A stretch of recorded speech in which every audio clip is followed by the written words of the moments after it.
Yet, it's a small town, and you're not going to get away with it forever. Especially with a new lawman in town, Sheriff John McCarthy and his team vow to rid Vegas of organized crime. And they swore that they were going to bring down Tony Spilotro and Frank Cullotta. They swore that they were going to end organized crime in Las Vegas. McCarthy put Spilotro's crew under almost constant surveillance. It was 24 hours a day they would follow us, but yet we were still able to commit robberies. The mob is beating the feds at their own game. One thing we had going for us as professional criminals, we had people monitoring their calls, the police calls, plus the detectives' calls. Any cops that were undercover, our radio system was top of the line. We had a better communication system than they did. So we were a step ahead of them at all times. But Cullotta makes a mistake when he ignores the outfit and commits a crime solely for his own gain. Frank uses his gang to steal furniture for his own house. They go in and they empty this whole place, and they bring it to my new house. A neighbor spots Cullotta and his gang suspiciously moving new furniture into his house.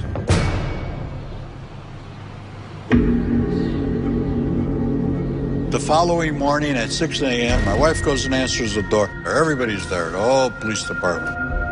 And they took us both to jail, my wife in her slip and me in my robe.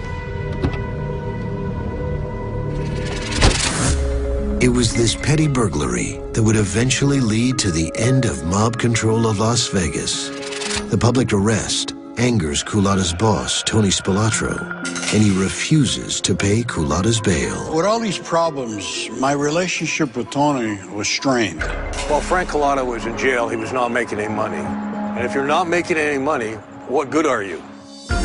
But Cullotta has more than prison to worry about if he doesn't stay in Spilotro's good graces. At this particular time, I had to find a score that was going to be well worth our while. The payoff for Cullotta must be big enough to give Spilotro a healthy cut and pay his own legal bills.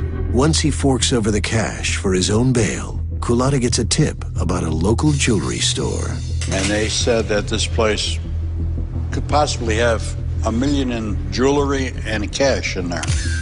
This could be the most lucrative heist in Cullotta's criminal career.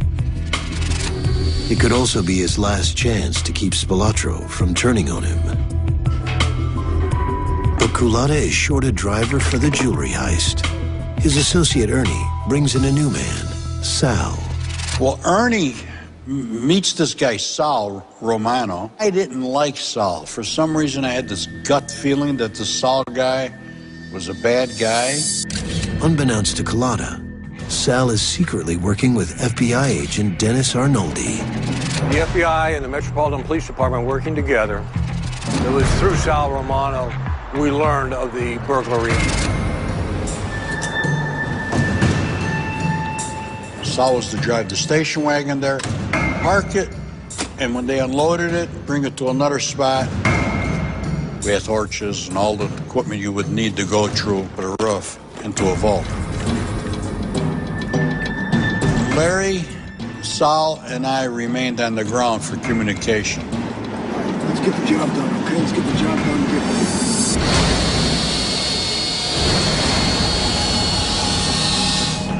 Sal, are you hearing me? You in there? Talk to me, Sal. Suddenly, Sal vanishes. I had no idea where he was. I knew he wasn't there. I said, something's going to happen. Okay. So I'm telling you, I got a gut feeling this guy's a rat. So I seen the car at the end of the block.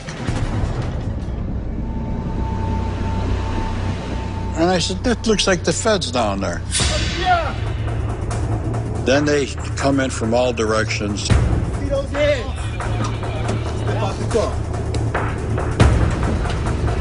And then they arrested me.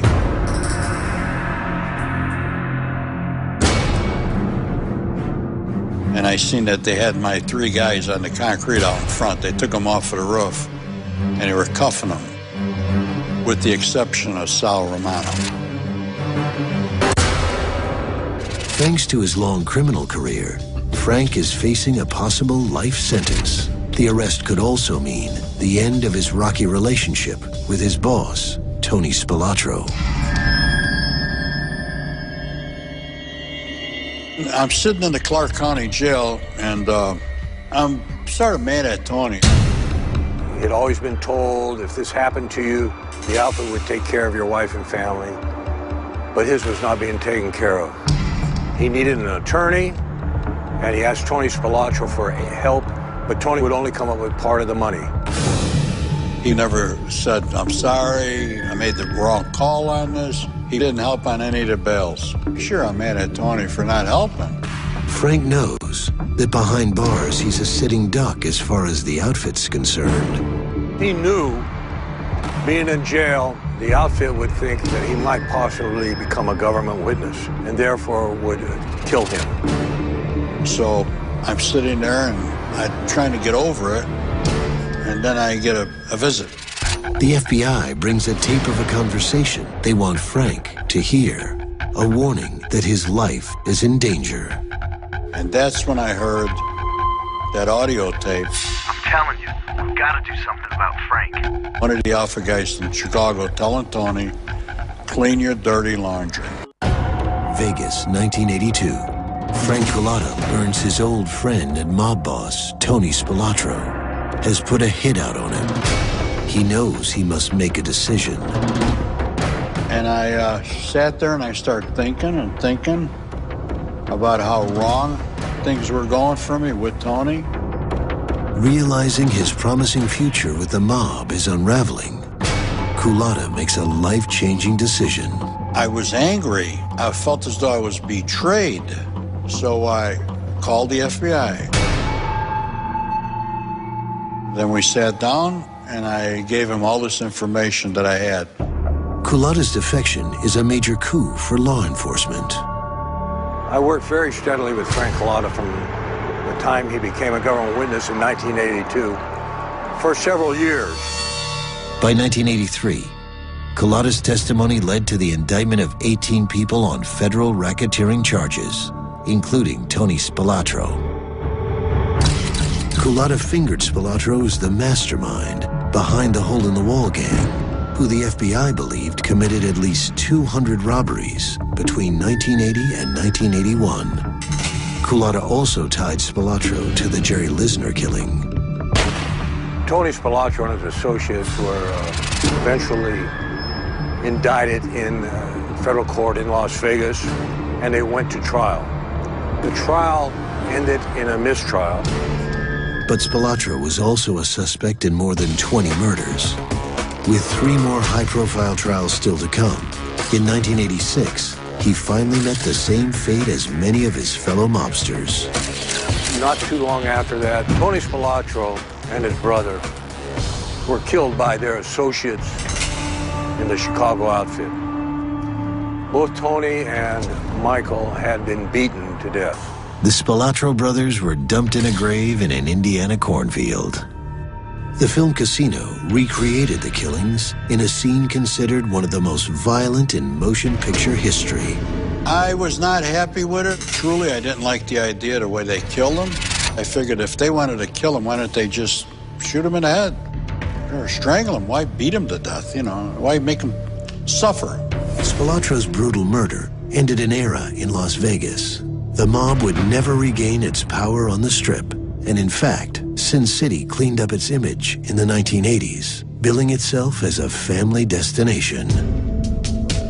Frank Cullotta served 8 years in prison for his crimes. When released, Cullotta joined the Witness Protection Program, leaving behind his Vegas lifestyle. It took years for Cullotta to come to terms with his own decision to break the mob's code of honor he had followed for so long.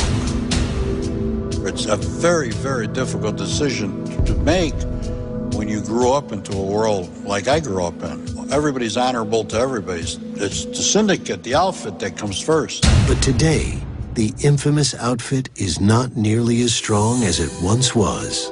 In the last 30 years, trouble with the law leaves only about 50 made members, down from approximately 300 during the outfit's heyday.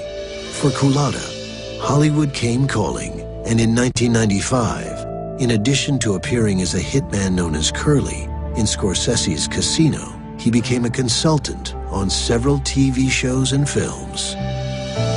Today, Cullotta lives with the consequences of his actions, but he'll never find peace. Do I consider myself a rat? Absolutely. I'm probably going to always be paranoid till the day I